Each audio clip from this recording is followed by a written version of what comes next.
Family, तो मैं आ गई हूँ एक नए डांस वीडियो के साथ जिसका बहुत सारा कमेंट आया था हमारे यूट्यूब पे। नाच रे पत्थर की नागिन जैसन, पर मैं नागिन बन के डांस नहीं की हूँ, आप देखिए। और अगर आपके मन में भी बहुत प्यारा सा सॉन्ग है तो आप मुझे सजेस्ट कर सकते हैं कमेंट बॉक्स में। तो देखिए डांस और एंजॉय कीजिए।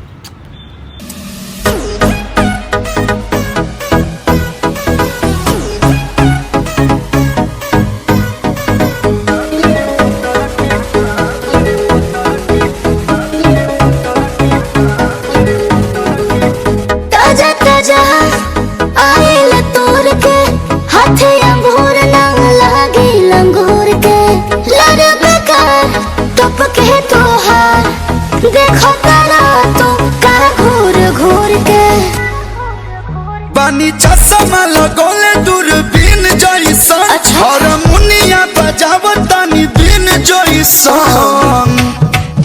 हके नाच रे पत्थर की नागिन जैसन। आके नाच रे पत्थर की नागिन जैसन।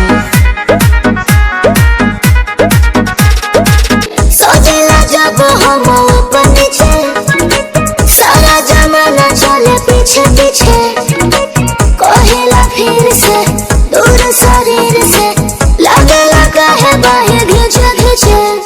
अरे बोलो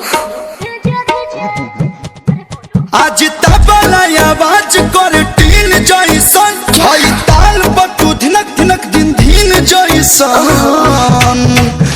आके नाच रे पत्थर की नागिन जैसन। आके नाच रे पत्थर की नागिन जैसन।